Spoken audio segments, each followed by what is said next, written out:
Hi, my name is Dalton Peterson. I'm presenting case 3-5, Walmart inventory shrinkage. In this case, Shane O'Hara was moved to a poorly performing branch of Walmart and was tasked to decrease the amount of inventory shrinkage they had. After not too long, when the numbers came back, the number had decreased far beyond what he was expecting. When he brought the error to the attention of his supervisor placed him on a paid suspension and told him he was going to investigate. At this point, Shane felt like he was going to be the fall guy for the fraud, so he did a little discreet looking around and talking to other managers, and he found out that a similar thing was going on at another branch near him. And so at this point, his suspicions of fraud was confirmed. The Sarbanes-Oxley Act would have helped detect this fraud in many different ways. Under Section 806, the Sarbanes-Oxley Act prohibits any negative action being taken towards an employee or a contractor for following a law, which would include whistleblowing to report bad behavior to the SEC.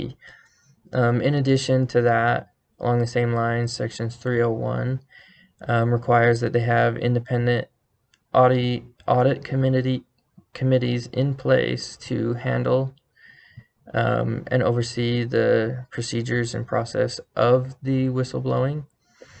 In addition to this, Sarbanes-Oxley requires that public companies have external auditors, and as is pointed out in our textbook, external auditors are one of the major deterrents for fraud.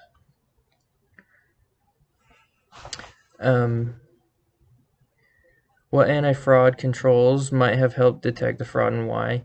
I think that putting into place a reward system for credible tips would have been a very useful control in this situation.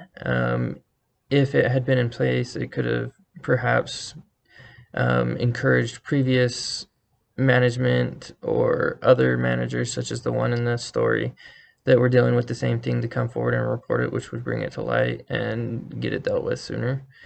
In addition to that, they could hire an external party to come in and do their inventory count. This would decrease the likelihood that the numbers were going to get manipulated with to help make someone within the company look better.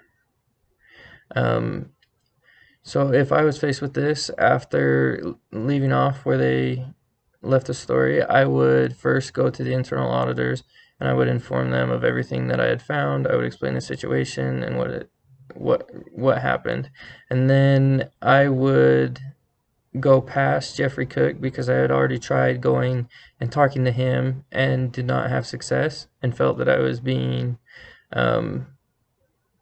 set up to take the fall for something I didn't do and pointed out. So I would go to the top management first in the Idaho region and explain the situation, and if nothing happened there, I would go to the top management of Walmart and again explain what happened in the situation and how I felt I was being punished for bringing this to light. And then if that didn't do anything, I would go directly to the SEC and report the fraud. As far as when I would consider blowing the whistle, I would consider blowing the whistle after I had talked to the internal auditors and the top management and had no success. I personally would no longer care to work for a company that wasn't going to do anything about fraud of this nature, so I wouldn't be worried about having to apply the Sarbanes-Oxley Act or the Dodd-Frank to protect myself, because after reporting the fraud, I would want to find a new place to work. So that is my presentation. Thank you for your time.